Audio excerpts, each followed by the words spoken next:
She didn't knock politely. She rang the bell carrying the truth. The iron gates of the Ashford estate stood tall against the gray Chicago. Afternoon, their polished black bars gleaming under the cold November sky.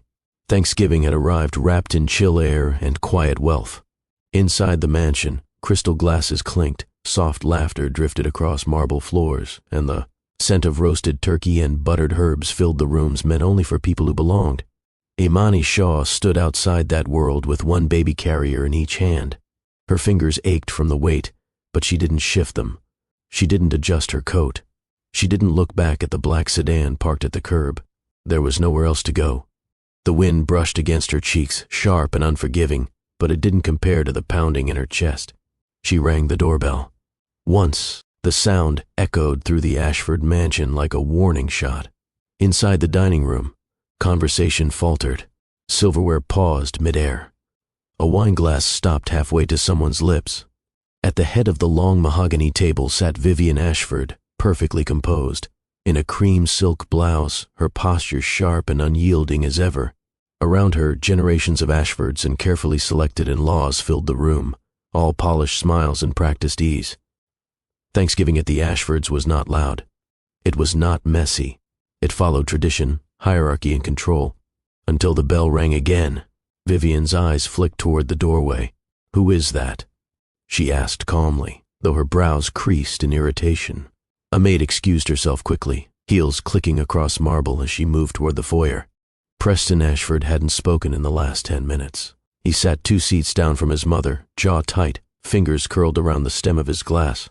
He'd been staring at the place setting across from him, without really seeing it. He told himself it was just nerves. Another holiday, another performance, another reminder of the life he was expected to maintain. Then the doorbell rang. Something in his chest seized. Outside, Imani exhaled slowly through her nose. She counted in her head. 1, 2, 3. Both carriers shifted slightly as the twins stirred, their tiny movements pressing against her arms like a reminder. "I'm doing this for you," she thought. The door opened. The maid froze. For a moment, neither of them spoke. The maid's eyes moved from Imani's face down to the baby carriers, then back up again. Her mouth parted, but no sound came out. "Good afternoon," Imani said quietly, her voice steady despite everything racing inside her. "I'm here to see the Ashford family." The maid swallowed. May I ask who you are?" Imani lifted her chin. "My name is Imani Shaw." That was all she said. The maid hesitated, clearly unsure what protocol applied to a black woman, standing on the Ashford doorstep with 2 infants on Thanksgiving. After a beat too long, she stepped aside. "Please, come in." Imani crossed the threshold. The warmth hit her first. Heat, light, and wealth wrapped around her like something she hadn't been invited to wear. Chandeliers glowed overhead. Marble floors reflected her image back at her. Simple coat, practical shoes, shoulders squared, eyes forward. The babies let out soft sounds from their carriers, barely louder than breath. The dining room went silent. Every head turned. The laughter vanished. The easy chatter died mid-sentence. Forks were lowered slowly to plates. Chairs creaked as people shifted, unsure whether to stand or stare. Imani felt every gaze land on her. At the far end of the table, Preston looked up and froze. Color drained from his face so fast it was almost alarming. His grip tightened on the glass until his knuckles went pale. His eyes locked on Imani's and then dropped to the baby carriers. His throat worked. No one had to explain anything to him. Vivian rose slowly from her chair. Her movements were controlled, but her eyes sharpened instantly, scanning Imani from head to toe. "Excuse me," she said, voice crisp and edged with authority. "This is a private family gathering." Imani met her gaze without flinching. "I know." A ripple of confusion spread across the table. Someone whispered. Someone else shifted uncomfortably. The baby stirred again, a soft whimper breaking the tension like a fragile crack in glass. Preston pushed his chair back abruptly. It scraped loudly against the floor. "Imani," he said, his voice barely above a breath. The sound of his voice carried across the room. Imani looked at him then, really looked at him. The tailored suit, the familiar face she once knew in quieter moments. The man who had kissed her forehead in private and vanished in public. "I didn't come for a scene," she said evenly. I came because this couldn't wait anymore. Vivian's eyes narrowed. Preston, she said sharply, without looking away from Imani. Do you know this woman? Silence stretched. Every second felt heavier than the last. Yes, Preston said finally. That single word shifted the air. Murmurs rippled around the table now. Heads leaned closer. Interest sparked where confusion had been. And would you like to explain, Vivian continued coolly, why she is standing in my home with infants on Thanksgiving? Preston opened his mouth. No sound came out. Imani took a slow step forward. The baby's carriers brushed against the marble floor. She stopped just short of the dining table. She didn't raise her voice. She didn't plead. She spoke clearly. My children, she said, deserve to be acknowledged. The room felt smaller. Someone gasped. Vivian's gaze snapped to the carriers, then back to Imani's face.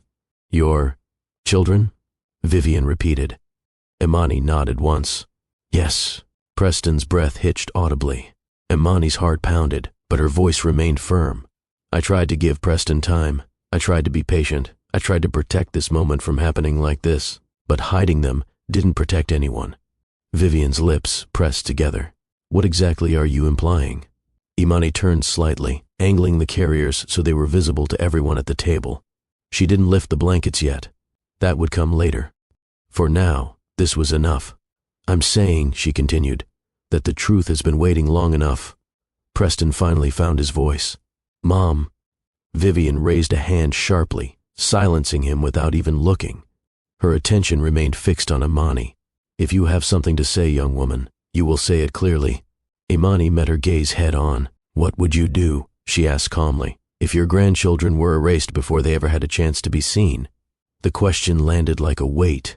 Several relatives shifted uncomfortably.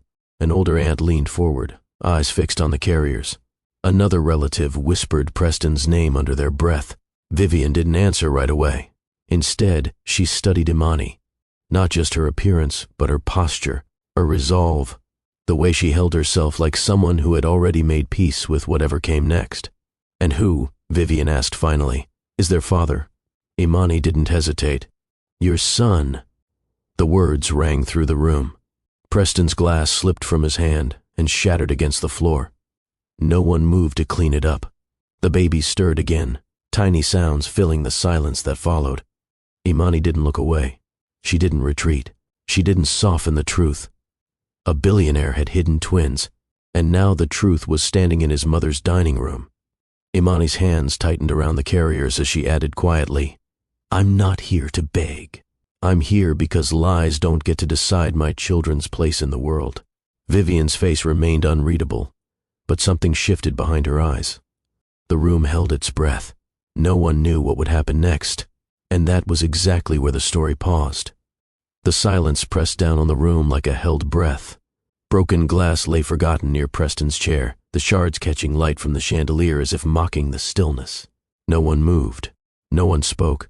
Even the servants stood frozen near the walls, unsure whether to step forward or disappear. Imani stood where she was, shoulders squared, eyes forward. The babies shifted again. A soft cry escaped one of the carriers, small, uncertain, searching. Imani inhaled slowly. This, she said, her voice calm but firm, is why I'm here. Vivian's gaze flicked briefly toward Preston, whose face had gone ashen. He looked like a man standing at the edge of a cliff, unsure whether to fall or jump. His eyes moved from his mother back to the carriers, and guilt sat plainly on his face, no longer hidden, no longer manageable. Imani, he said hoarsely, taking a step forward. Please. She lifted one hand, stopping him without looking back. This is bigger than us now, she said. She knelt carefully, lowering both baby carriers to the floor with deliberate precision. Every movement was measured, controlled. She wasn't rushing. She wasn't dramatic. She was intentional. Across the table, an older uncle leaned forward unconsciously. An aunt pressed her hand to her mouth. Someone whispered, "Oh my God," barely audible but heavy enough to ripple through the room. Imani reached for the first carrier. Her fingers paused on the edge of the blanket. For a brief moment, doubt flickered through her chest. Not fear, but the weight of finality. Once this happened, there was no returning to quiet conversations or delayed promises. This was permanent. She pulled the blanket back. The baby girl blinked up at the unfamiliar lights, her small face scrunching as she let out a tiny sound of protest. Her skin was warm brown, her cheeks round, her lips full. A soft curl of dark hair rested against her forehead. A collective gasp swept the room. "She's beautiful," someone whispered before they could stop themselves. Preston staggered back a step, one hand gripping the edge of the table. His eyes locked onto his daughter's face, and something broke open inside him. His mouth trembled. His chest rose sharply as he struggled to breathe normally. Vivian didn't speak. She stared. Imani moved to the second carrier. This time, her movements were quicker, resolute. The blanket fell away. The baby boy yawned, stretching one tiny hand upward before settling again. His eyes opened slowly, and there it was, the unmistakable green. Preston's eyes. A sharp intake of breath echoed through the room. Vivian stiffened. Her gaze snapped to the baby's face, then back to Preston. Then back again. The resemblance was undeniable. No explanation could erase it. No denial could soften it. "That's," an aunt murmured, voice shaking. "That's Preston's eyes." Preston squeezed his eyes shut briefly, then opened them again, tears shining openly now. He dropped to his knees without realizing it, coming level with the carriers. "My God," he whispered. "You didn't think you'd have to answer for it like this," Imani said quietly. She straightened and turned to face the table, placing herself between the twins, and the room full of strangers who shared their last name but not yet their love. "These are your grandchildren," she said, her voice unwavering. "They were born weeks ago, healthy, loved, and hidden." The word landed hard. Vivian finally moved. She stepped forward slowly, heels clicking against marble, her posture still rigid, but her face unreadable. She stopped just short of the carriers, looking down at the babies as though they were a complicated equation she'd never expected to solve. "You kept this from me," she said to Preston, her voice dangerously calm. He nodded once, tears falling freely now. "Yes." Her jaw tightened. "You allowed me," Vivian continued, "to sit at this table for weeks planning. A holiday while my own blood was—" She stopped herself, breath hitching. Her eyes flicked to Imani. "While my own blood was elsewhere." Imani didn't respond. She didn't need to. The babies let out another soft sound as if sensing the shift in the air. Vivian's gaze returned to them. For the first time since Imani arrived, her expression wavered. Not anger, not disdain. Something else. She reached out hesitantly, fingers hovering above the baby boy's blanket without touching him. "May I?" she asked. The question directed at Imani. Every head turned. The room waited. Imani studied her for a long second. Then, slowly, she nodded. Vivian bent and lifted the baby boy into her arms. He squirmed briefly, unfamiliar with her scent, before settling against her shoulder. His small hand curled reflexively around the fabric of her blouse. Vivian froze. Her breath caught. She stared at the baby's tiny fingers gripping her silk sleeve, then at his face pressed against her shoulder. Something shifted. Not loudly, not completely, but enough. "He's warm," she murmured, almost to herself. Preston watched, unable to move, his face open and raw. Vivian adjusted her hold instinctively, rocking slightly without realizing she was doing it. The baby let out a small sigh, content now, his eyes fluttering closed. The room remained silent. Vivian looked up slowly, her eyes glassy. "They're real," she said. No one contradicted her. "They were never not," Imani replied softly. Vivian turned her gaze to Imani then, truly seeing her for the first time. Not as an interruption, not as a threat, but as a mother, a woman who had stood alone with this truth until it refused to stay hidden. "You should have told me," Vivian said, her voice tight. "I waited," Imani replied, "until waiting became harmful." Vivian's grip on the baby tightened slightly, not in anger but in grounding. Preston finally rose to his feet and stepped beside them. "This is my fault," he said, voice breaking. "All of it. I was afraid. I made choices that hurt everyone." Vivian didn't look at him. She looked at the baby in her arms, at his face, his eyes, his hand still gripping her sleeve. The weight of it all settled heavily in the room. Then, the baby girl let out a louder cry. Imani instinctively reached down to lift her, cradling her against her chest. The twins cried now, their voices overlapping, filling the room with undeniable presence. Life, truth, reality. Vivian closed her eyes briefly. When she opened them again, her expression had changed, but what that change meant was still unclear. She handed the baby boy back to Imani carefully, as if returning something fragile. This, Vivian said slowly, was not how today was supposed to go. Imani held both babies close, her heart pounding. But here we are, she replied. Vivian straightened, smoothing her blouse, reclaiming her composure inch by inch. Everyone, she said, her voice once again carrying authority. We will take a moment. No one moved. No one spoke. The future of the Ashford family hung in that pause. And before anyone could speak again, the story cut away.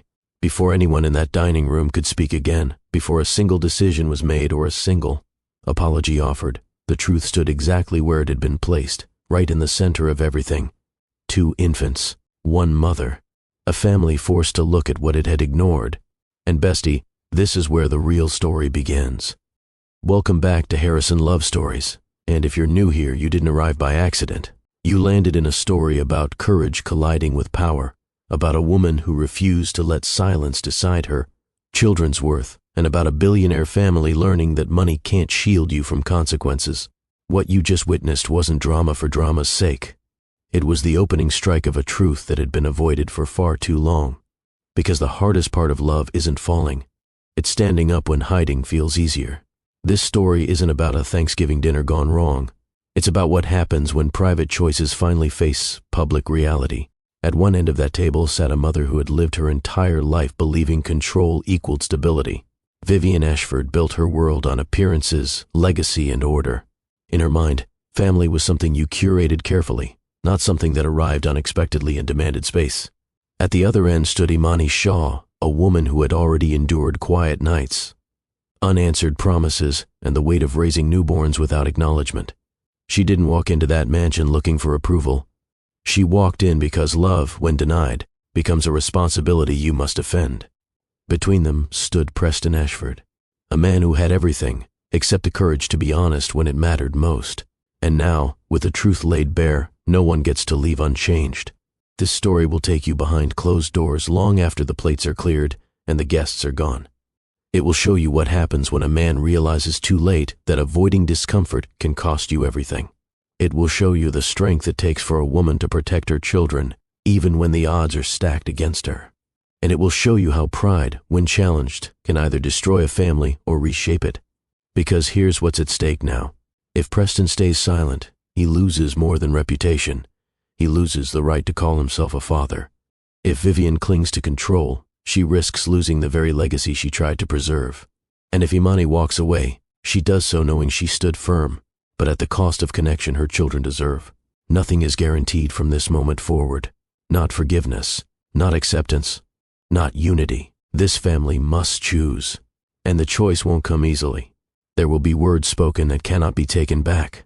There will be decisions made in private rooms that ripple through generations. And there will be a moment, one you won't expect, where the power dynamic shifts completely. Because bestie, the biggest twist in this story isn't about the twins. It's about the woman everyone underestimated. Vivian Ashford didn't become who she is by bending easily. And when a lifetime of control is challenged, the response can go in only one of 2 directions. What happens next will either fracture this family beyond repair, or force it to evolve in a way none of them saw coming. And that evolution? It begins with a decision made at this table. So stay with me. Stay with me through the tension, through the uncomfortable conversations, through the moments where love and fear collide head-on. Stay long enough to see whether truth destroys what secrecy built, or finally sets everyone free. Because the next choice made in that room doesn't just decide a holiday. It decides who belongs. Long before Imani Shaw ever stood inside a mansion with marble floors and chandeliers, her world was shaped by something far less polished, but far more grounding. She grew up on Chicago's South Side in a brick duplex that carried the sounds of life openly. Laughter spilled through open windows in the summer. Arguments didn't hide behind closed doors. Music played while someone cooked. People spoke their minds and stood by their word, because reputation. There wasn't built on headlines, It was built on how you showed up. Imani learned early that dignity didn't come from what you owned. It came from how you treated people when no one was watching. Her mother, Denise Shaw, worked 2 jobs most of Imani's childhood. One at a clinic during the day, another cleaning offices at night. She never complained. She never softened the truth either. "Don't let anyone make you feel small," Denise would say, tying her work shoes by the door. "If someone can't stand beside you in daylight, they don't deserve you in the dark." That lesson stayed with Imani. Family gatherings were never quiet or restrained. Thanksgiving wasn't reserved for polished silverware or seating charts. It was loud. Kids ran in and out of rooms. Plates were passed hand to hand. Elders spoke freely. Everyone belonged, even when they disagreed. Imani's grandmother ruled the kitchen with calm authority, correcting seasoning, with a glance and reminding everyone that food tasted better when made with care. Respect for elders wasn't demanded, it was modeled. Apologies were expected when mistakes were made. Silence wasn't used as punishment. You faced things together. Imani grew into that environment with an instinctive sense of fairness. She didn't back down easily, but she didn't shout either. Her strength was quiet, rooted in certainty about who she was. At school, teachers noticed her early. She wasn't the loudest student in the room, but when she spoke, people listened. She asked thoughtful questions. She paid attention. She didn't let herself disappear. When she went to college, she stayed close to home. Not because she lacked ambition, but because she valued connection. She studied community arts and nonprofit coordination, believing culture could change lives in ways money alone couldn't. After graduating, she returned to the South Side to work with local programs, organizing art showcases, youth workshops, neighborhood fundraisers. Her work wasn't glamorous. It didn't come with recognition or influence, but it mattered. She watched kids light up when they felt seen. She saw parents relax when someone treated them with respect instead of pity. She believed dignity was something everyone deserved, not something you earned by proximity to power. And that belief shaped her expectations in love. Imani never wanted a man who towered over her. She wanted someone who stood beside her, someone who didn't flinch when introduced to her world, someone who didn't compartmentalize her into something private while presenting a different life publicly. So when Preston Ashford entered her life, she noticed the contrast immediately. Not just the suits, not just the money, the silence, the restraint, the careful way he spoke, as if words were investments that needed approval before release. At first, she found it intriguing. He listened closely. He asked questions. He seemed genuinely interested in her work, not as charity but as purpose. Still, she noticed how he never invited her to certain spaces, how conversations about his family were brief and guarded, how his phone buzzed during dinners, pulling him back into a world she wasn't part of. Imani didn't demand explanations right away. She believed in patience, in grace, but deep down, she knew something was misaligned. Because where she came from, love didn't live in shadows, and respect didn't require silence. That contrast between where she stood and where Preston came from would later define every decision she made, including the one that brought her to the Ashford estate. Preston Ashford grew up surrounded by wealth so consistent it faded into expectation. The Ashford name carried weight in Chicago's corporate circles. Boardrooms recognized it. Donors respected it. Politicians welcomed it. From a young age, Preston understood that his life wasn't entirely his own. It was a continuation of something larger. His father had built the foundation. His mother, Vivian Ashford, guarded it. Vivian believed in order, in presentation, in legacy. Emotions were private matters. Family matters were controlled. Reputation wasn't discussed, it was protected. Preston learned early that mistakes weren't measured by impact, but by visibility. You could do anything, as long as no one found out. By the time Preston stepped into his role as CEO after his father's passing, the pressure was constant. Shareholders watched closely. Media speculated freely. His personal life became a headline waiting to happen. Every appearance mattered. Every association mattered. Vivian reminded him often, "You don't just represent yourself," she'd say. "You represent this family." So Preston curated his life carefully. He attended the right events, shook the right hands, gave rehearsed answers to personal questions. And when he met Imani, he didn't know how to reconcile her world with his own. He loved her authenticity, the way she spoke freely, the way she laughed without checking the room. the way she didn't perform for approval. But he feared the collision. Introducing her to his family meant opening a door he wasn't sure he could control. It meant challenging expectations he'd never questioned. It meant risking his mother's disapproval, something he'd spent his entire life avoiding. So he compartmentalized. He loved Imani fully in private. He showed up quietly. He supported her work discreetly. He told himself he was protecting her from scrutiny, but in truth, he was protecting himself from discomfort. As time passed, the weight of that decision grew heavier. His mother asked about marriage prospects. Magazines labeled him unattached. Business partners speculated freely. And each time, Preston said nothing. He convinced himself there would be a better moment, a cleaner moment, a safer moment. But life doesn't wait for convenience. And when Imani became pregnant, the illusion shattered. Preston loved his children instantly. He just didn't know how to face the consequences of claiming them publicly. Fear, not malice, drove his silence. But fear has consequences. And by the time he realized that silence was harming the people he loved most, the moment for quiet correction had passed. The truth had outgrown containment. They met by accident. The charity gala was held downtown in a glass-walled venue overlooking the Chicago River. Preston had arrived late, already tired of rehearsed conversations and polite smiles. He drifted away from the main floor, seeking air. Imani was there for work. Her nonprofit had been invited to host a small exhibit highlighting community arts initiatives. She wasn't dressed for attention, just professionally, comfortably. She was explaining a mural project to a donor when Preston wandered close enough to overhear. "You don't save communities by speaking over them," she said. "You listen first." Preston paused. After the donor left, he stepped closer. "You don't sound like someone trying to impress anyone." Imani looked at him briefly, then smiled. "That's because I'm not." That was it. No dramatic introduction. No titles exchanged.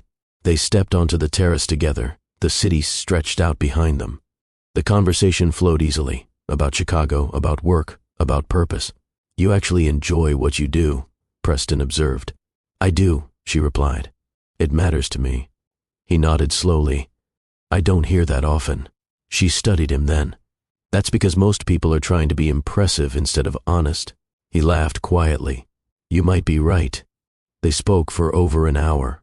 No flirting layered in performance. Just curiosity, shared laughter, thoughtful pauses.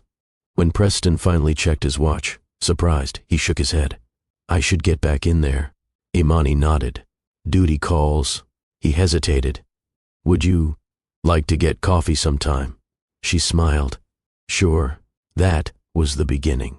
Two worlds standing close enough to touch, unaware of how deeply they would soon collide. What started with coffee turned into habit. Not the kind built on routine, but the kind that settles naturally into your life before you realize it has weight. Preston and Imani didn't rush anything. They didn't label it quickly. They let the connection breathe. Their first coffee turned into dinner. Dinner turned into long walks through the city, where conversation carried them farther than their feet ever did. They talked about music, about work, about family, though Preston's answers were always shorter when the topic drifted too close to home. Imani noticed. She didn't push. She enjoyed the way Preston listened when she spoke, how he didn't interrupt or redirect conversation toward himself. He asked questions and waited for the answers. He remembered details. He followed up.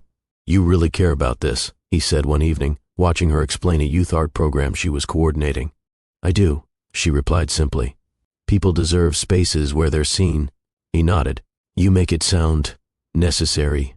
"It is," she said, "especially when the world tells you you don't matter." That statement lingered with him long after he dropped her off that night. Their worlds met quietly at first. Preston attended one of her community events, arriving without fanfare, dressed down, standing near the back. He watched her move through the room with ease, greeting people by name, crouching to speak with children at eye level, laughing freely. "This is you," he said afterward, impressed. "This is where you shine." Imani smiled. "It's home." She didn't ask why he never invited her to his events. She assumed time would take care of that. In private, Preston gave her everything. He showed up with coffee when she worked late. He listened when she vented. He supported her projects quietly, making connections without attaching his name. He admired her independence, told her often how strong she was, how grounded. And when the relationship deepened, it did so without pretense. Their intimacy was gentle at first, built on trust. Conversations stretched late into the night. Laughter filled her apartment. He felt lighter there, unburdened by expectation. She felt chosen, at least in those moments. "You don't have to perform here," she told him once, curled beside him on the couch. He exhaled slowly. "That's why I like being here." He introduced her to his version of normal, quiet dinners, carefully.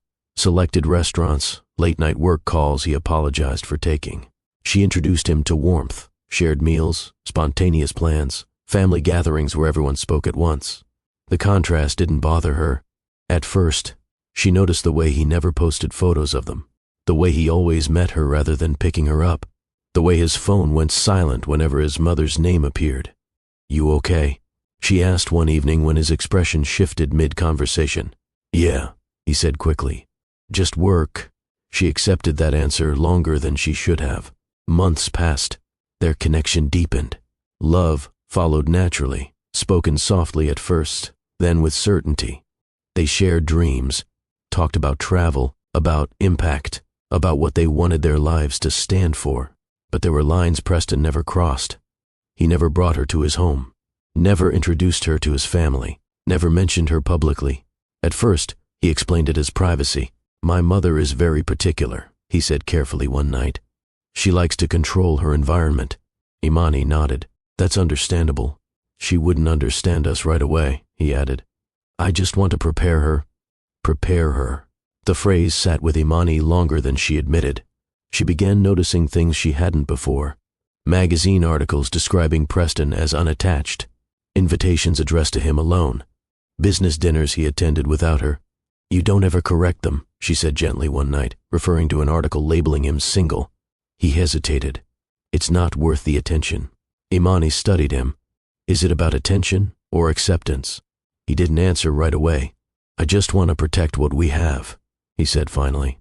She wanted to believe him. So she did. She loved him, and love, she believed, meant patience. But patience has limits. As the relationship crossed a year, the quiet lines became heavier. Each excuse added weight. Each delay chipped away at something unspoken. She introduced him to her family without hesitation.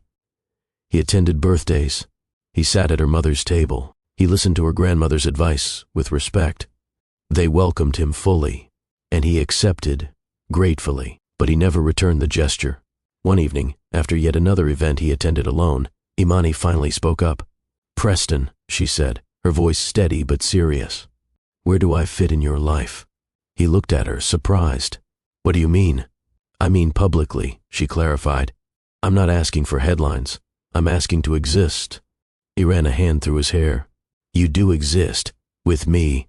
"That's not the same thing," she replied calmly. Silence followed. "I just need more time," he said again. Time. That word echoed louder than any argument. Imani didn't yell. She didn't accuse. She simply nodded. But something shifted, because love that hides eventually asks questions, and answers don't always come in words. Imani didn't notice the shift all at once. It arrived quietly, tucked inside moments that felt small on their own but heavy when stacked together. At first, she brushed it off as adjustment. Different worlds took time, she told herself. Different families required patience, but patience doesn't ignore patterns. The first real sting came at a business reception Preston attended alone. He told her about it casually afterward, mentioning donors, board members, and a speech he'd been asked to give. Imani listened, nodding, until he added, "It ran late. I didn't want to bore you with it." She smiled, though something tugged at her chest. "I wouldn't have been bored." He hesitated. "It just wasn't that kind of event."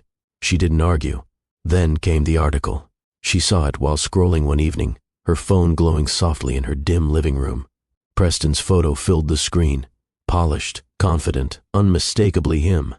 Beneath it, a headline framed him as Chicago's most desirable unmarried executive.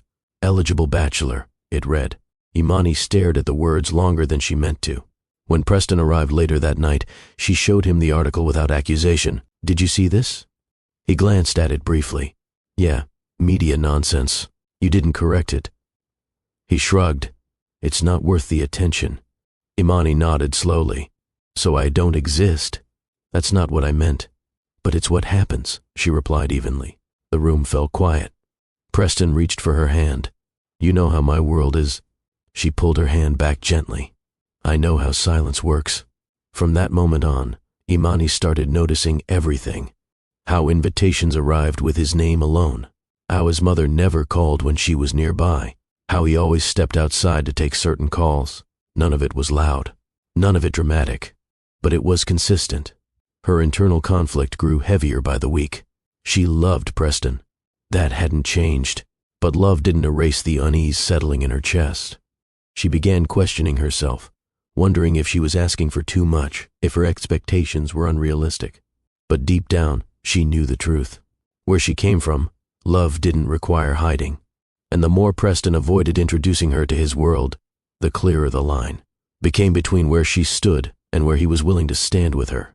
The first red flag wasn't cruelty. It was avoidance, and avoidance, she was learning, could wound just as deeply. The confrontation didn't happen in public.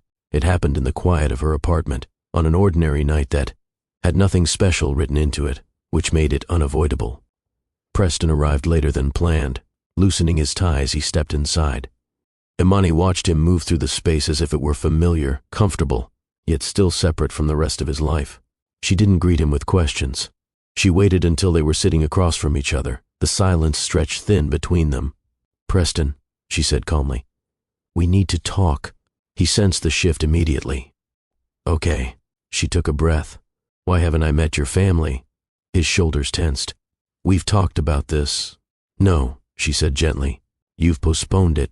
He looked away. You don't understand how my mother is. I understand enough, she replied. She knows every detail of your life, except me. That landed. Preston rubbed his hands together. It's complicated. Imani's voice remained steady. Is it complicated, or are you afraid? He looked up sharply. That's not fair. Then answer me, she said quietly. Are you ashamed of me? The question hung between them. Preston's face drained of color. No, he said quickly. Of course not. Then why am I hidden? He stood, pacing the room. You don't see the pressure I'm under. I see the choices you're making, she replied. His voice rose slightly. Everything I do reflects on my family. And I don't? She asked. I reflect on you every day. I defend you. I believe in you. I stand openly. Why can't you do the same? He stopped pacing. I'm scared, he admitted finally. Scared of losing control. Scared of disappointing her. Imani swallowed. So you're willing to disappoint me instead? That broke something. Preston looked at her, truly looked at her, and saw the hurt he'd been avoiding. I just need more time. She shook her head slowly. Time isn't the issue. Choice is. Silence returned, heavier than before. I love you, he said, voice strained.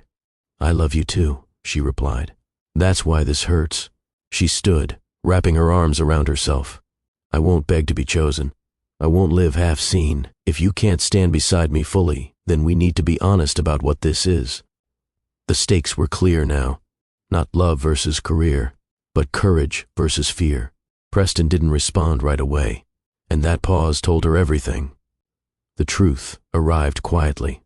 No dramatic moment, no rush of certainty, just a lingering unease that settled into Imani's body and refused to leave. At first, she blamed stress, long hours, emotional exhaustion, the weight of unresolved tension between her and Preston after their confrontation. She pushed through her days telling herself she was fine, but her body disagreed. When the nausea came again one early morning, she sat on the edge of her bed longer than necessary, staring at the floor. Her heart pounded, not from fear yet, but from recognition. She bought the test on her way home from work, slipping it into her bag like contraband. She didn't tell anyone, not even herself, really. That night she stood alone in her bathroom, hands trembling slightly as she waited. The result was unmistakable. Imani sank onto the closed toilet lid, one hand covering her mouth. Pregnant. Her mind flooded with emotion all at once. Surprise, fear, wonder, disbelief. She pressed a palm to her stomach instinctively, as if grounding herself. A child. Her child. She wasn't alone in this realization for long. Preston noticed immediately that something was off. She was quieter than usual when he came over that evening. Less guarded, but more distant. What's wrong? he asked gently. She looked at him for a long moment before answering. I need to tell you something. The words felt heavy in her mouth. She didn't soften them. She didn't prepare him. I'm pregnant.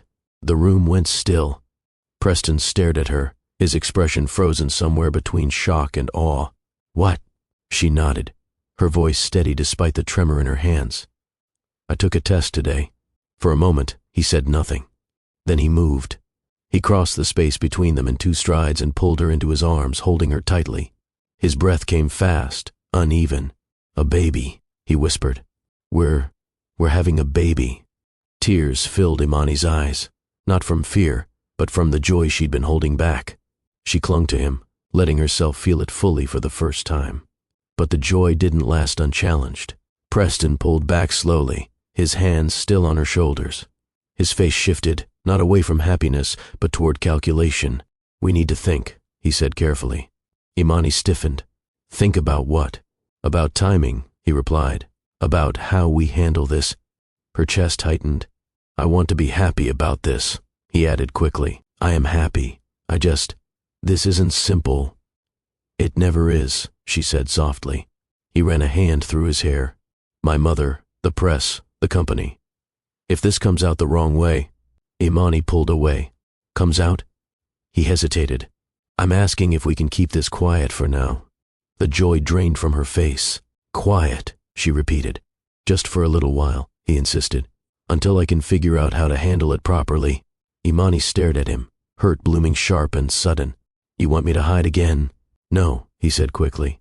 I want to protect you. She shook her head. You want to protect yourself. Silence fell between them, heavier than before. After a long moment, Preston reached for her again. Please, just give me time. Against her better judgment, against the warning already forming in her chest, Imani nodded. One chance, she said quietly. For the baby. Pregnancy changed everything. And yet, in public, nothing changed at all. Imani's life narrowed quietly. Doctor's appointments were scheduled at odd hours. Preston accompanied her when he could, wearing caps low, keeping his head down, always checking the hallway before stepping inside. He was attentive, gentle, loving in private, but always careful, always hidden. They avoided places where they might be recognized. He never held her hand outside, never used her name when speaking to anyone connected to his world. Imani learned how to move through her days quietly, carrying joy and resentment side by side. She listened to friends talk about baby showers and shared announcements while she smiled and changed the subject. At night, she lay awake, one hand on her growing belly, feeling the life inside her move, real and undeniable. This was no secret to her, but it was treated like one everywhere else. Preston continued to promise. After the baby's born, after the next quarter, after I talked to my mother, each promise sounded convincing in the moment. Each delay chipped away at her trust. She didn't stop loving him. She stopped believing him. The physical changes became harder to hide. Loose clothing replaced her usual fitted dresses. She avoided gatherings. She declined invitations. When her mother noticed, Imani finally told her the truth. You're carrying a child, Denise said softly, hands resting on her daughter's face. And you're doing it alone. Imani swallowed. I'm not alone. Her mother didn't argue. She just hugged her tighter. Preston showed up late one evening with a bag of baby clothes, carefully chosen, expensive, impractical. He smiled, trying to lighten the mood. Imani accepted them quietly. Later that night she asked the question that had been building for months. When are you going to tell her? He didn't answer immediately. That soon, she said, understanding. Her heart hardened, just a little more. The twins arrived early. Labor came fast, sharp, overwhelming. Imani barely had time to register the pain before she was being rushed into a delivery room, gripping the rails of the bed as nurses spoke in calm, measured tones. Preston arrived through a side entrance, breathless, fear etched across his face. I'm here, he said, taking her hand. She squeezed back, tears streaking down her face. Don't leave. I won't, he promised. Hours blurred together. Pain, effort, strength she didn't know she possessed. Then, 2 cries, 2 lives, a boy and a girl. Imani sobbed as they placed the babies on her chest. overwhelmed by love so fierce it stole her breath. Preston stood beside her, tears falling freely as he cut the cords with shaking hands. "They're perfect," he whispered. For a moment, nothing else mattered. Then reality returned. Preston didn't stay long. He kissed her forehead, held the babies, whispered their names, Isaiah and Alana, and then looked toward the door. "I have to go," he said quietly. Imani's heart sank. "Already? I can't be seen here," he replied, shame thick in his voice. She didn't stop him. She watched him leave through the back entrance, carrying love in his chest and fear on his shoulders. Left alone, Imani looked down at her children and made a decision. They would not grow up hidden, no matter what it cost. The call came the night before Thanksgiving. Imani had just settled the twins into their bassinets, the apartment quiet, except for the low hum of the heater and the soft, uneven breathing of two newborns finally asleep. Her body ached in ways she was still learning to manage, but it wasn't the physical exhaustion that weighed on her most. It was the waiting. Her phone buzzed on the kitchen counter.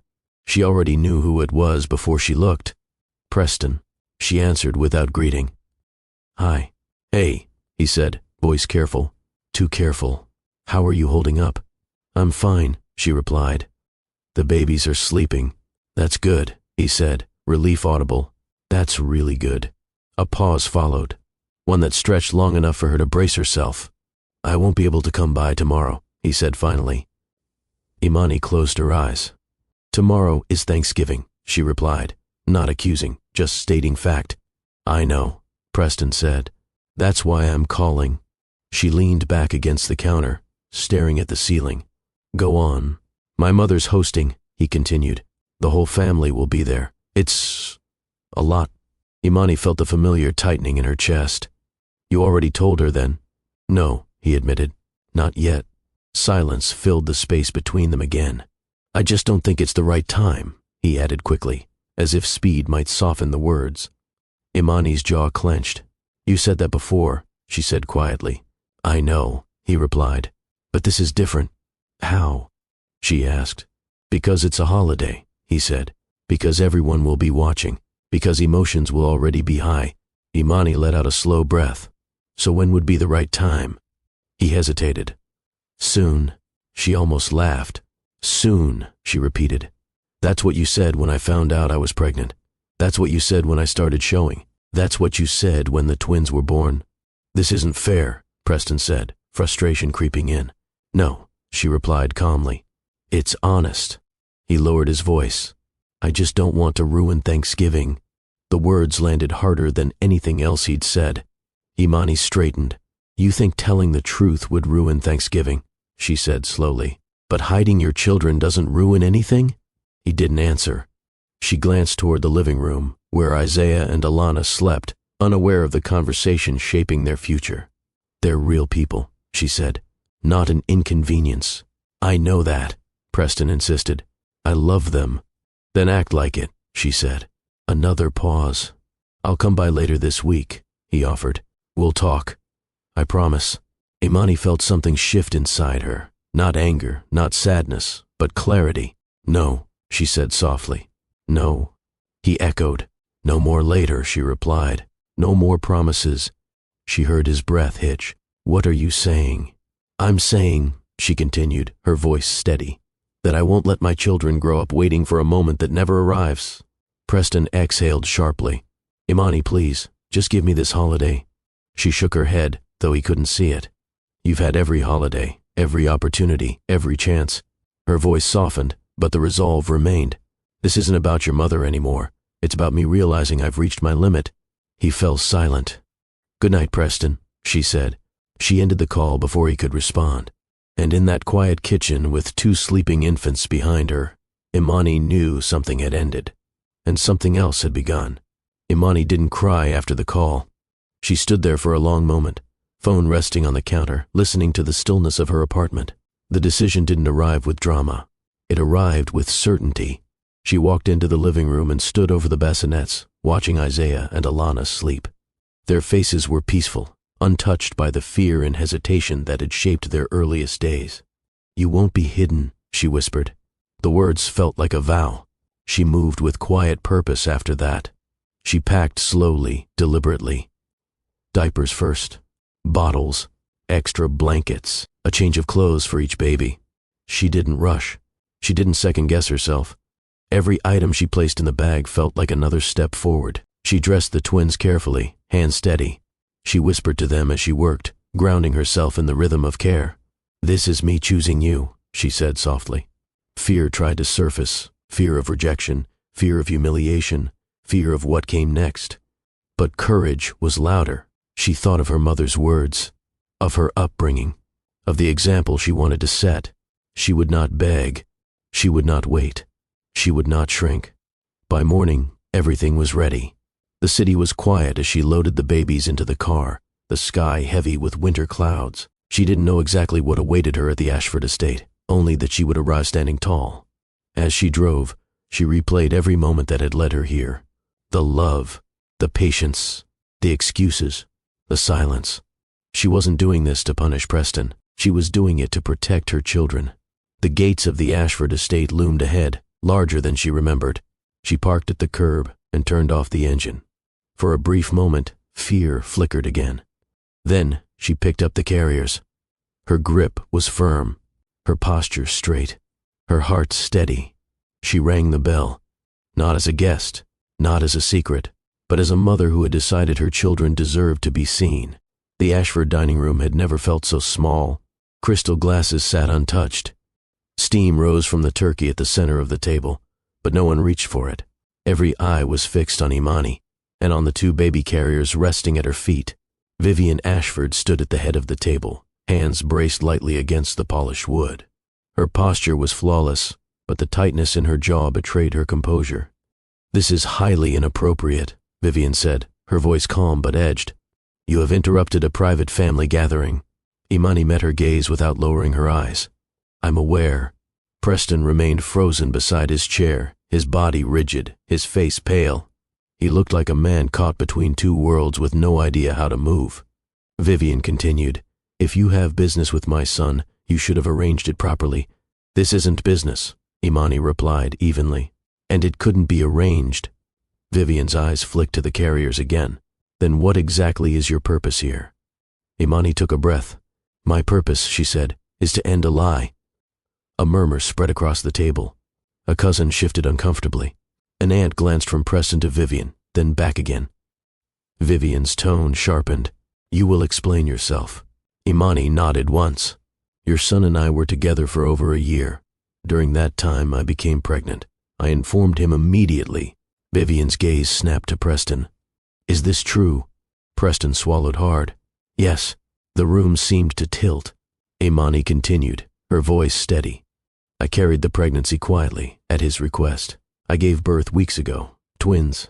A sharp intake of breath came from somewhere near the far end of the table. Vivian's face went still. "Twins," she repeated. "Yes," Imani said. "A boy and a girl, Isaiah and Alana." Silence followed, thick, pressing, unforgiving. Vivian turned fully toward Preston now. "You have children?" Preston nodded slowly, shame evident in every line of his face. "Yes, and you hid this from me," Vivian said, disbelief threading through her words. "I did," he admitted. Vivian's hand tightened on the table. "You hid your own children." Imani felt the tension crackle between them, but she didn't step back. "I didn't come here to shame anyone," she said. "I came because I was told again last night that this wasn't the right time." Vivian's eyes flashed. "The right time for what?" "For the truth," Imani replied. A heavy pause followed. "You think this is how truth is handled?" Vivian asked coolly. "By walking into my home uninvited with accusations?" Imani's voice remained calm. "I walked in with my children. The accusations come from the silence that preceded this moment." Preston's head dropped. Vivian's attention snapped back to him. "You allowed this?" "I caused this," he said quietly. The admission rippled through the room. Vivian exhaled slowly, as if steadying herself. "This is not how I raised you." "No," Preston replied. "It's worse." The table erupted in overlapping whispers. Vivian raised a hand, silencing them instantly. She looked at Imani again, not dismissively now, but searching. "You expect us to accept this without question?" she asked. "I expect acknowledgement," Imani said. "Nothing more." Nothing less. The babies stirred softly, and the truth, once spoken, refused to retreat. Preston had never felt so exposed. Every excuse he'd ever relied on lay useless at his feet. The room waited, not for explanations, but for action. Vivian turned to him slowly. "Say something." He took a breath that felt like swallowing fire. "I was afraid," he said. "Afraid of disappointing you, afraid of losing control, afraid of how this would look." Vivian stared at him, stunned. "So you chose silence," she said. "Yes," Preston replied, and that silence hurt everyone. He stepped away from his chair, moving closer to Imani and the babies. "I failed them," he continued, "and I failed you." Imani watched him carefully. This wasn't the man who had made promises in private. This was the man standing in the open. "I love my children," Preston said, his voice thick, "and I love their mother." A gasp rippled through the room. Vivian's eyes widened. "You love her?" "Yes," he said firmly. "I always have." He turned to Imani then. "You never deserved to be hidden." Her throat tightened, but she didn't interrupt. "I was a coward," Preston admitted. "I thought avoiding conflict would protect everyone. I was wrong." He looked back at the table. "These are my children. I claim them fully, publicly, without conditions." The words settled heavily. Vivian's lips parted, but no sound came out. "I will not pretend anymore," Preston continued. "I won't ask them to wait. I won't ask her to shrink. This is my family." He reached down and lifted Isaiah gently from the carrier, holding him close. The baby stirred, then settled against his chest. "I choose them," Preston said. The room was utterly silent. Imani's eyes glistened, but she stayed still, allowing him to finish. "I understand if this changes everything," he added, looking at Vivian. "But I won't change my mind." Vivian sat down slowly, as if the strength had drained from her legs. "You're serious," she said. "I've never been more serious," he replied, and for the first time, Preston Ashford stood fully in the life he'd helped create. Vivian Ashford had built her life on control. Control of narrative, control of legacy, control of perception, but none of that prepared her for the weight of a child placed gently into her arms. Preston hesitated before offering Isaiah to her. "Would you like to hold him?" The question hung, unanswered. Vivian looked at the baby, at the small face, the tiny hands, the unmistakable familiarity in his eyes. Slowly, she nodded. Imani watched closely as Vivian accepted the baby, her movements careful, almost unsure. The room seemed to lean inward. Isaiah blinked up at her, studying her face. Vivian's breath caught. She adjusted her hold instinctively, rocking slightly without realizing it. "He's warm," she murmured. The baby's hand curled around her finger. Something shifted. Her shoulders softened. Her grip relaxed. "He looks like his father," she said quietly. Preston nodded. "He does." Vivian glanced at Imani then, really looked at her. "You carried this alone," she said. Imani didn't accuse. "Yes." Vivian swallowed. "That should not have happened." She looked down at Isaiah again, her expression no longer guarded. "I built my life protecting an image," she said slowly, "and I nearly missed my own grandchildren." The admission stunned the room. Her pride didn't vanish, but it cracked. She handed Isaiah back gently and turned toward Imani. "You are stronger than I gave you credit for." Imani met her gaze. "I had to be." Vivian nodded. "That much is clear." She straightened, regaining her authority, but something fundamental had changed. "These children," Vivian said, addressing the table, "are Ashford's." The declaration landed like thunder. "They belong here," she continued. "And whatever adjustments must be made, we will make them." Preston exhaled shakily. Vivian looked at him then. "You disappointed me," she said plainly. "But you did not lose me." Tears filled his eyes. Vivian turned back to Imani. "This family has much to answer for." "Including me." The room remained silent, but the tension had shifted. Not erased, transformed, and the Thanksgiving table, once a place of rigid order, became the starting point of something no one had planned, but everyone would have to face. The Ashford estate felt different after the dinner ended. The house was quieter, not because people had left, but because something heavy had finally been said aloud. Plates were cleared in silence. Conversations that usually lingered late into the evening dissolved into polite excuses. One by one, relatives departed, offering awkward smiles and murmured goodbyes that carried more weight than words. Imani remained seated for a while after the room emptied. Isaiah slept against her chest. Alana rested in the bassinet beside her, fingers twitching in dreams she had only just begun to have. Preston moved through the space slowly, unsure of where he belonged now that everything had been exposed. Vivian had retreated upstairs without another word. The air felt unfinished. "I'm going to step outside for a moment," Imani said quietly. Preston looked up. "Do you want me to?" "No," she replied gently. "I just need a minute." She moved through the house and out onto the back patio, the cool evening air brushing her face. The estate grounds stretched out before her, neat and expansive, nothing like the streets she grew up on, and yet for the first time, the space didn't feel intimidating. It felt neutral. She sat down slowly, adjusting Isaiah so he remained comfortable, her body still recovering but steady. Moments later, she heard footsteps. Preston stopped a few feet away, hesitant. "Can I sit?" She nodded.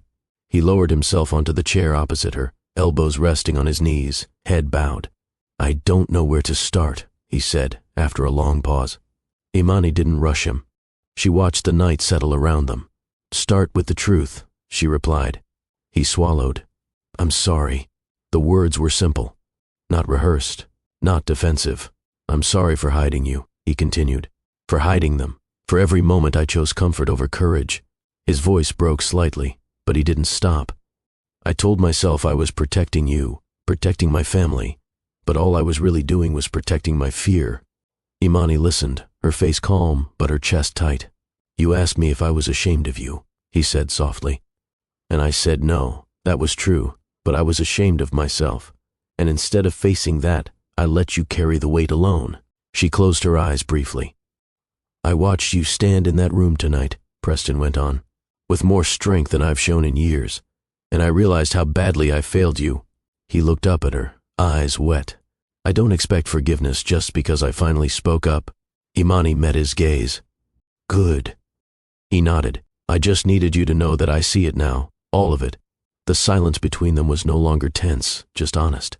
"I was prepared to do this alone," Imani said quietly. "Not because I wanted to, but because I had to be." "I know," Preston replied, "and that's what hurts the most." He leaned back slightly, exhaling. "I should have been there in every way, not just the ways that didn't cost me anything." She looked down at Isaiah, brushing her thumb across his cheek. "These two," she said, "will never doubt whether they're worth claiming.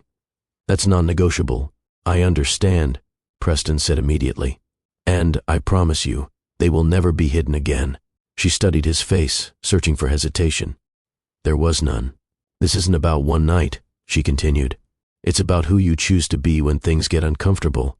"I choose you," he said, "and I choose them, every day, publicly, fully."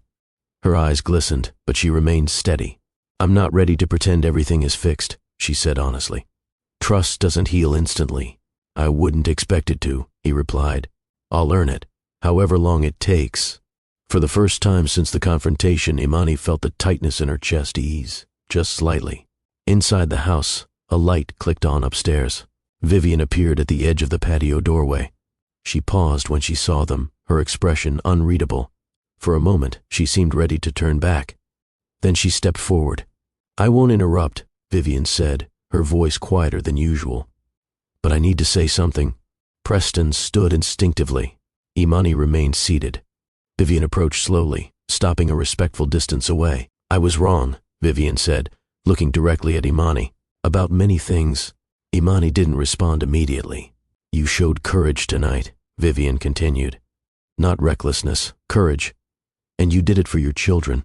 Imani inclined her head slightly. "I didn't have a choice." Vivian nodded. "You did. And you chose them." She turned briefly to Preston. "I raised you to lead. But leadership means standing where it's hardest." Then she faced Imani again. "I cannot undo the harm that came from my expectations, but I can acknowledge it. The admission was measured, careful, but real." "Thank you," Imani said quietly. Vivian looked at the sleeping baby in her arms. "They will have a place here, with clarity, not secrecy." Imani met her gaze. "That's all I ever wanted." Vivian nodded once. Then, without another word, she turned and went back inside. The patio fell quiet again. Preston let out a slow breath. I didn't think that would happen. Neither did I, Imani replied. But something had shifted. Not everything. Enough. The night stretched on gently after that. The twins were settled in a guest room upstairs, the soft glow of a night lamp illuminating their peaceful faces. Imani stood by the window for a long moment after placing them down, watching the quiet estate grounds below. She felt exhausted, but lighter. Preston waited outside the room, giving her space until she stepped back into the hallway. "Can we talk?" he asked. She nodded. They moved back to the patio, the same chairs, the same stillness, but the air felt different now, less heavy, more open. "I've been carrying something with me all evening," Preston said, his voice steady despite the nerves beneath it. She raised an eyebrow slightly. "That doesn't sound like you." He smiled faintly. "It is now." He reached into his jacket pocket, then paused, taking a breath. Imani's heart skipped, not from expectation but from instinct.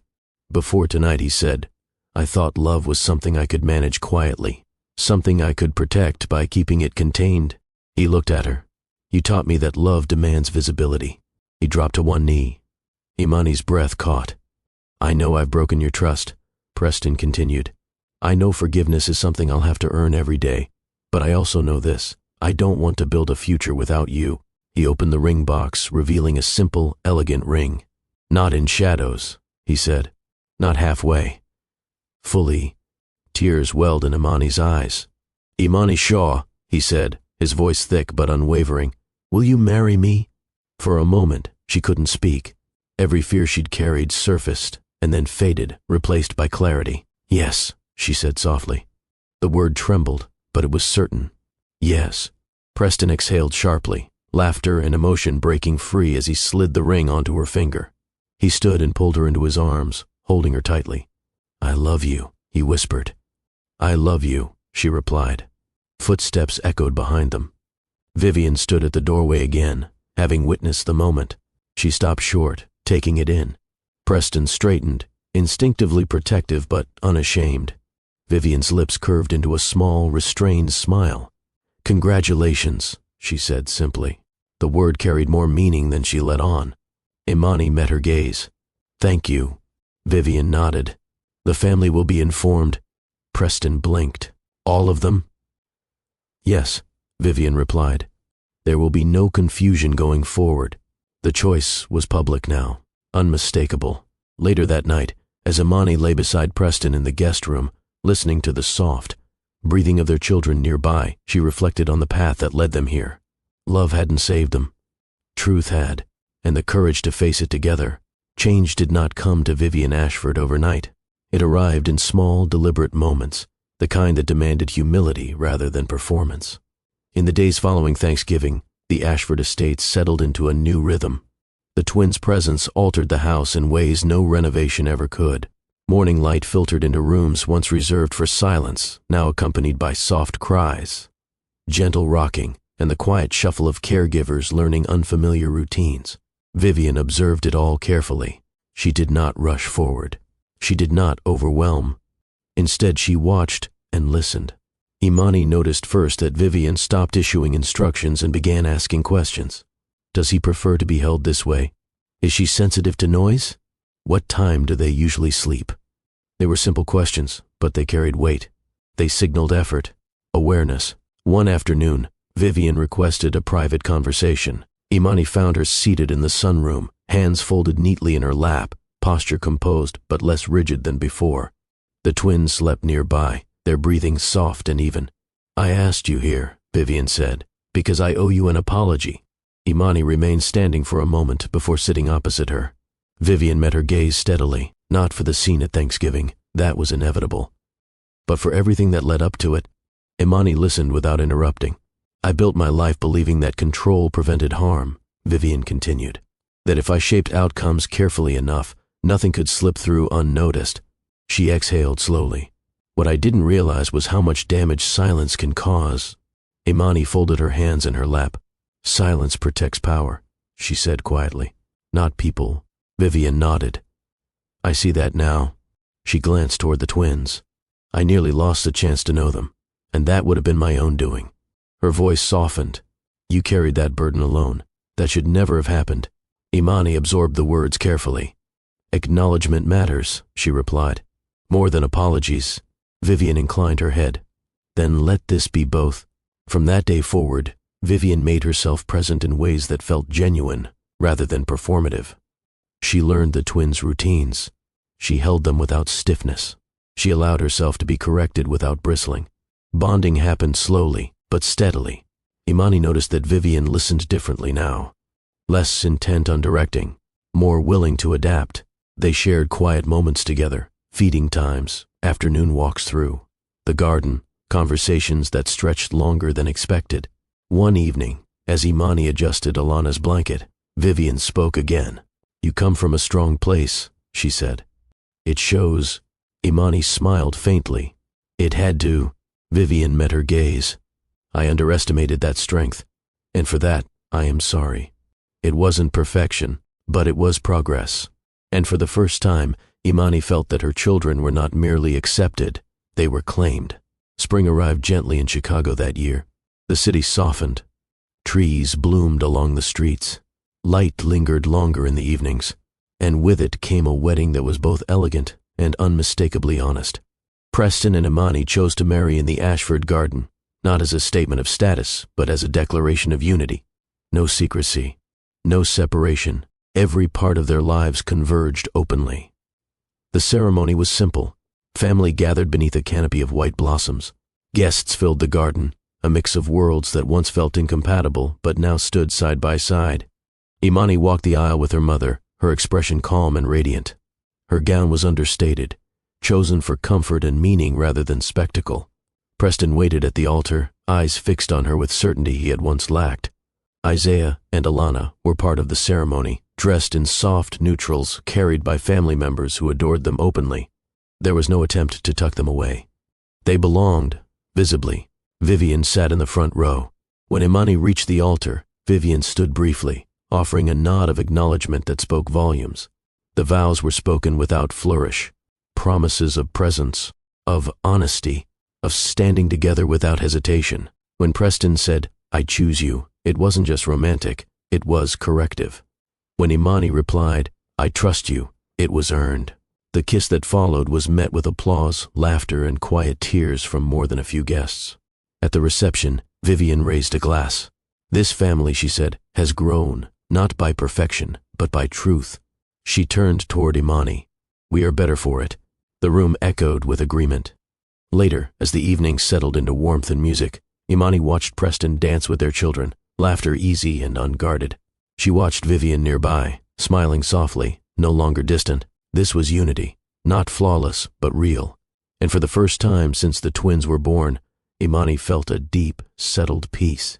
They hadn't just rebuilt a family. They had redefined it.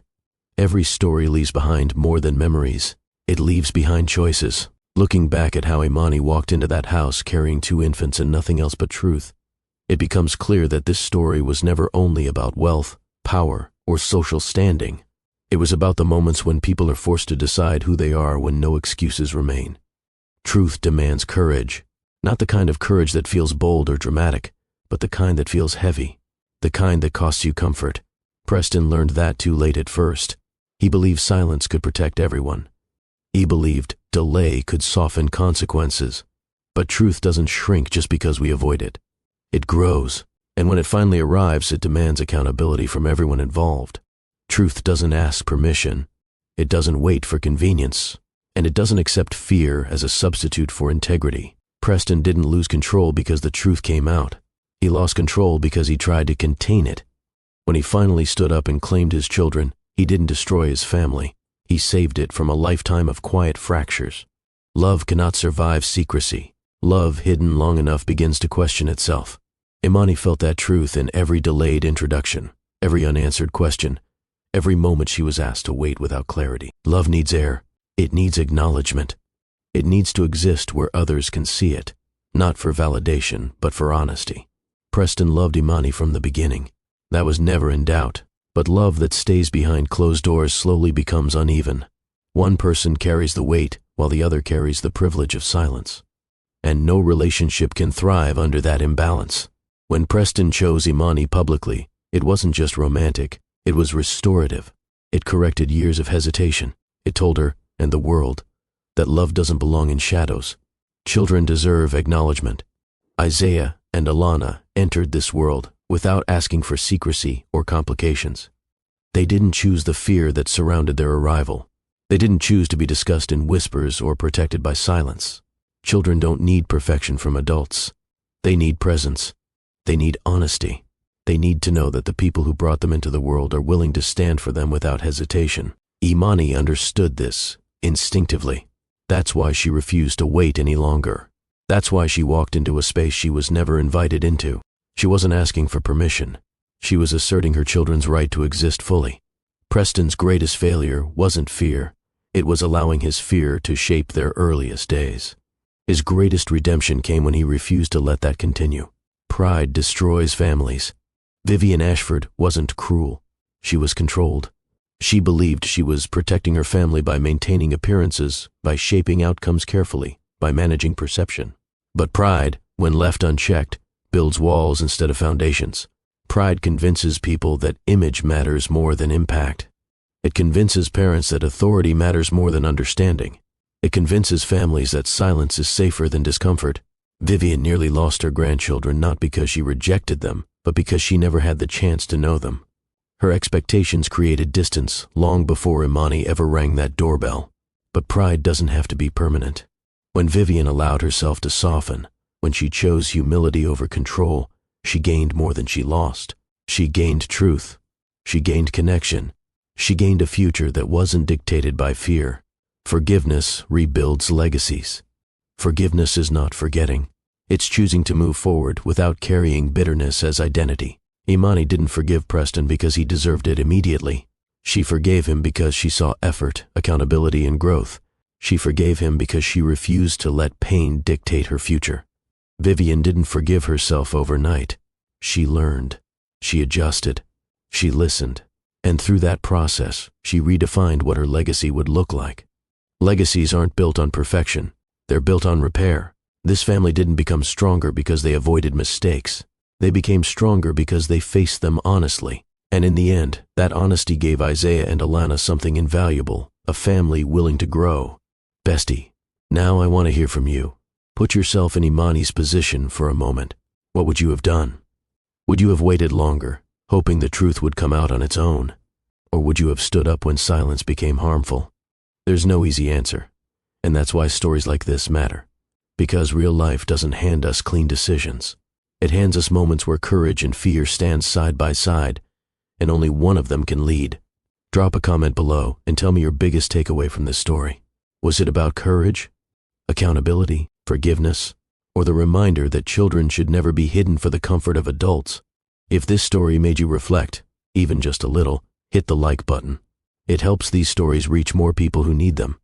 And if you're new here, subscribe to Harrison Love Stories for more real, emotionally grounded stories that speak to love, family, and the choices that shape our lives. Share this story with someone who might need the reminder that truth, no matter how uncomfortable, is always worth telling. Because in the end, love grows stronger in the open. Families heal when honesty leads. And courage, quiet, steady courage, changes everything.